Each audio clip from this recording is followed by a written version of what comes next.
Hey, Billy, question 2. Yeah, sorry, I'll take the hint. No hint, no clue. Just saying. This is the second question of 6. Thank you. Just saying. Yeah. Just want to say thank you for talking about more about neurodivergent children and something. Sorry, let me start again. Just want to say thank you for talking about neurodivergent children and something I would love to hear about, especially deep diving into PDA. Our 5-year-old son was diagnosed with ASD level 2 and ADHD combined type only a few months ago.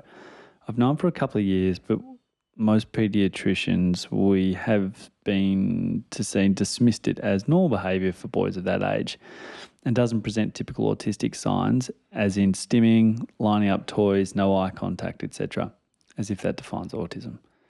I pushed and advocated for my child, and I finally went straight to psychologists who did a comprehensive psychological assessment which diagnosed him, something I would love to hear about in any information regarding aggressive, violent behaviour in autistic ADHD children.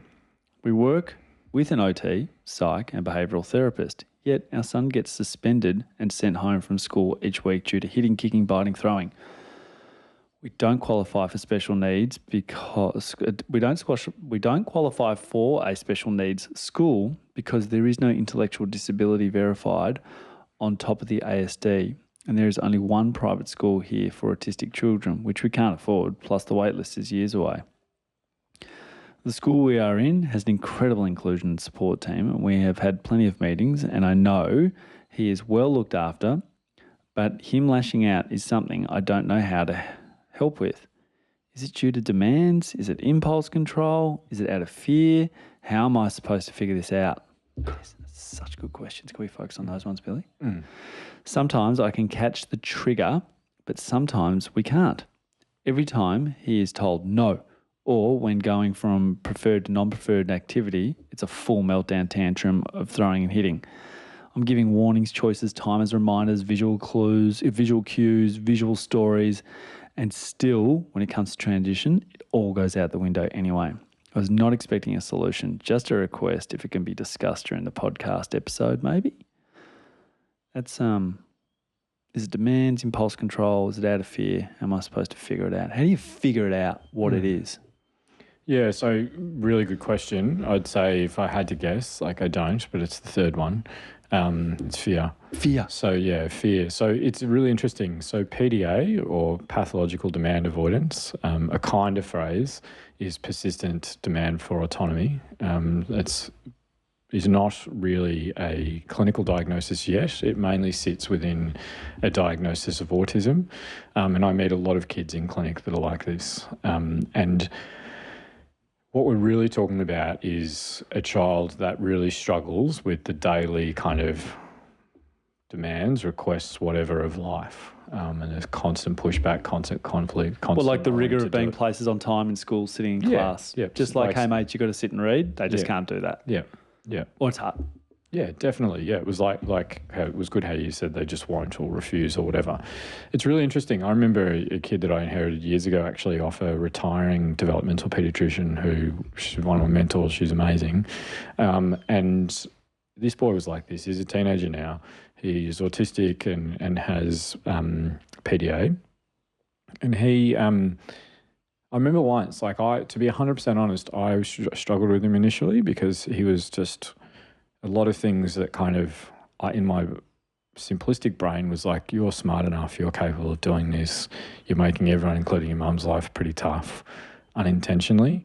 And this mum kept saying, like, because, the system is pretty broken. They were like, just late to meetings, appointments, blah, blah, blah. Like, we tried to flex and all this stuff. So I'd hardly ever have any time with him. And she was like, can you just spend some time with him, just you and him? And I was like, God, the next family's waiting and all this stuff. And I finally was like, cool, let's just give me 10 minutes with him. And I just sat with him and connected with him and all this stuff. And then I was talking to him about it. And he was like, oh, I don't like not doing this stuff. I don't like how hard it is. I don't want it to be this way. And it's really interesting from a PDA perspective. That's what we often see through the research when they talk to these teenagers or adults that have gone through that. They're like, no, I wanted to do those things. I just couldn't because I was so anxious about it. So Right. it's And an that's the interesting thing fear. to think about. Yeah, it's this fear. And they will often compensate with what, really derogatory language talks about in the clinical literature of social manipulation, but that's not what it truly is. What they talk about is they'll often divert attention, like use jokes, use compliments to get around what the demand is, which like infuriates the parent or the teacher because they're like, just do what I told you to do. Often unintentionally, we make it worse by things like rewards and punishments, but that's really for these kids just an increased demand that you're placing on them. Is you also need to meet this need of like, you'll get the reward if you do it, and it places more pressure on them and they lose autonomy, so they lose sense of choice, and they really struggle with it. They'll often really interestingly be quite good socially at a superficial level, but struggle with any depth. And they'll often compensate for that by being in like leaning into imaginary play, for example, because they're like, I can become this thing. I can use this scaffolded imaginary play to compensate for the fact that I actually struggle socially. And so that feeds their anxiety as well. We'll talk a lot about what we do about it because we got asked about PDA so much. It's also really important. ODD, oppositional defiant disorder, I don't use as a diagnosis. I think the risk is too high. I speak about that in the book a fair bit. But people often get confused between PDA and ODD. PDA is anxiety associated with a loss of choice or autonomy. ODD is anger that's directed towards authority. And it's really important. Those are two different things and distinctions. So more rules and rigour for PDA won't be helpful. Beautiful. So which goes against our advice around autism, doesn't it? Because we talk about autism predictability. It has to be predictable. Yeah, you but have to talk often me through this one, mate. Yeah, so it's really great because a lot of kids will go, well, you're autistic, you want things to be consistent, you want it to be predictable, you want it to be the same every time. The kid who has PDA will struggle with that because they're like, I don't have a choice. So a simple example is, instead of saying, hey, we're getting in the car, we're going to go, you go, how about you're the person that chooses the way we go? So you're giving them autonomy, you're giving them choice, you're using play. We know play works a lot for these kids. Play. This parent talks about how play give play them works notice. a lot. Play is beautiful. Play is really important for this. Like classic example, some of the literature talks about like instead of you have to brush your teeth now and it's conflict, your toothbrush is loaded. It's ready to go. It's a choice. They then choose to go and do that. Also using language of we.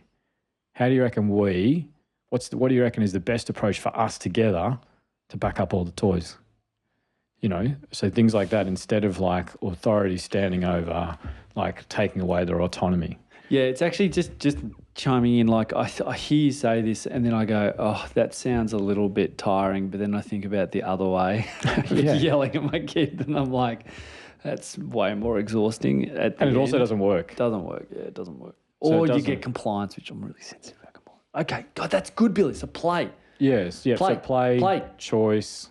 Thinking. So it's disguised rigor in a sense. Yeah. Is it? Yeah, but also you've got to understand there's got to be flexibility and stuff. It's got to be flex in it. So a choice in how you do it. The universal, which I never like universal one size fits all stuff, but often with autism we say like, how should we go to school? Walk, always bike, exactly drive? the same. Yeah, we're like, no, someone with autism needs everything to be the same every time. That's not true. Yep. Especially with PDA, is put choice within it. So PDA is more anxiety. Yeah. Or autism is more autistic needs function. Okay, yep. Yeah, does that make sense? Yeah, It's it makes a sense. dysfunctional component I like it. that, it just changes the way that we do it. We could do heaps on PDA, but maybe we'll figure out a way because it probably isn't an entire topic, but there's so much literature on PDA and how we can actually be helpful with it. But just thinking that it's based in fear and how do I put flex? How do I understand the common demands? Like what are the demands this kid really struggles with and how do we do something different with them to take conflict and dysfunctional disharmony out of the way that we work together? Do you know what I mean? So you can probably look at that. You can probably look at your day. I can look at my day. I can look at my day and go, these are the points that we always clash at. Yeah. How do I change what I'm doing to help so that doesn't happen? Yep. Glad you took the time on that question. It was really good. Okay. Well done. This podcast is brought to you by Guiding Growing Minds. a social enterprise that aims to give all children the best opportunity to reach their potential and succeed in living rich and meaningful lives.